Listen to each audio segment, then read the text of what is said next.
Hi, Dr. Webb, and hi, Boudreaux. I hope you had a nice weekend. This Reflect and Connect 2 is the Gillespie and Hammond's chapter, school orchestra programs. So the chapter started with the history of how orchestral programs in the United States came about. Like in the mid-early 1800s, schools only really did choirs and nothing else, and it was probably like very churchy, holy songs, my guess. But then mid 1800s orchestras became kind of popular, but it's not at all like how it is today.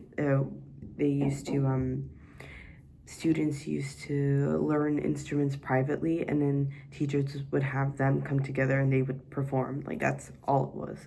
But then a Columbia professor, Charles Bandsworth, observed a class that was like teaching violin, and he was like, oh, let's bring it to younger students, and then, or like, let's make it a curriculum. And then it kind of became a curriculum in like the early like 1910. And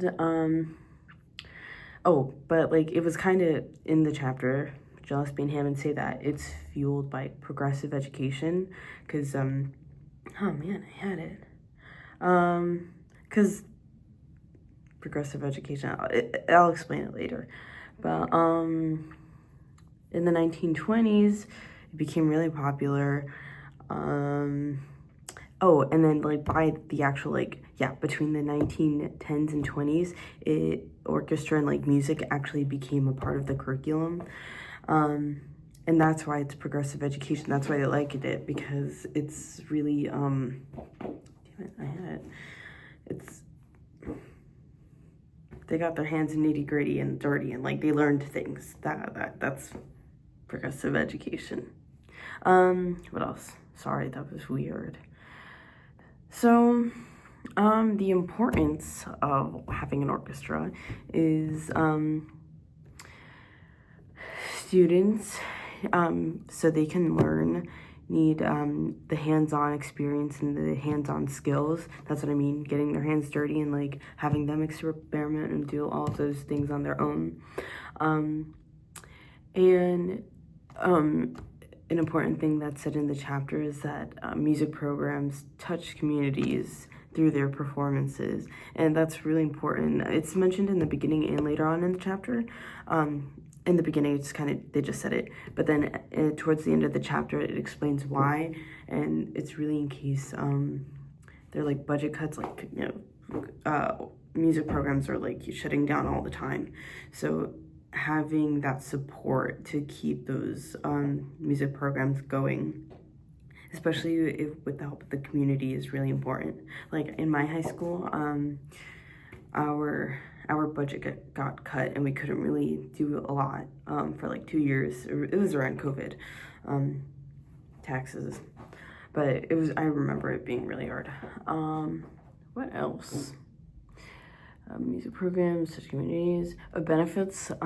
They mentioned benefits in this chapter of having an orchestral or music program, and it allows students to discover their unique talents, whether or not they do like orchestra or like instruments.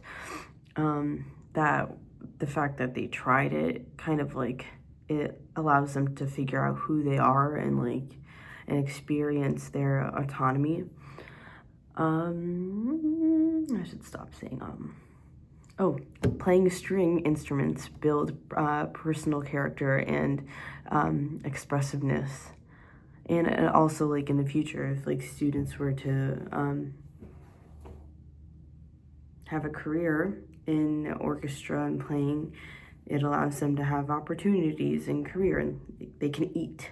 Oh, also, I forgot to mention earlier about like the history of orchestral programs. By World War I, or like around that time and after, that's when orchestral programs were like set in stone in the curriculum, and it like became like a part of the school requirements. And then later on in the chapter, they talk about defending programs, and it's all caused about like different circumstances like budget cuts, poor adminship leadership, which we see a lot, and in college. That wasn't a diss at anyone.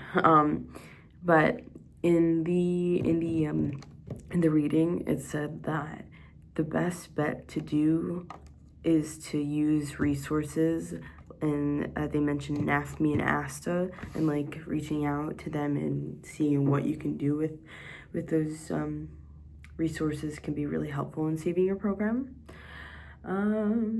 Oh, and when speaking to like the higher ups, so like admins and stuff like that, it's really important to really convey the importance and the meaning of having a music curriculum, because kind of 9 times out of the 10, unfortunately, they just don't understand why having a music program is important and why it's crucial for education.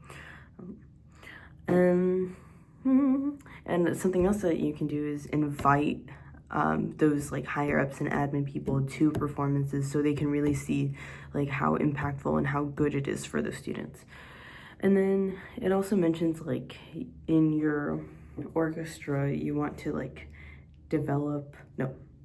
you want to model like high-end orchestras, and just to have those standards. It's important.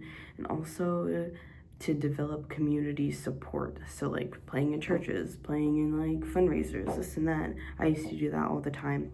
And lastly, enhancing groups, or like enhancing your orchestra program. So like having a mariachi band. I don't know how I feel about that, but having a mariachi band, chamber orchestra, jazz orchestra, vernacular music stuff, like all of that, to really build and have a very strong program.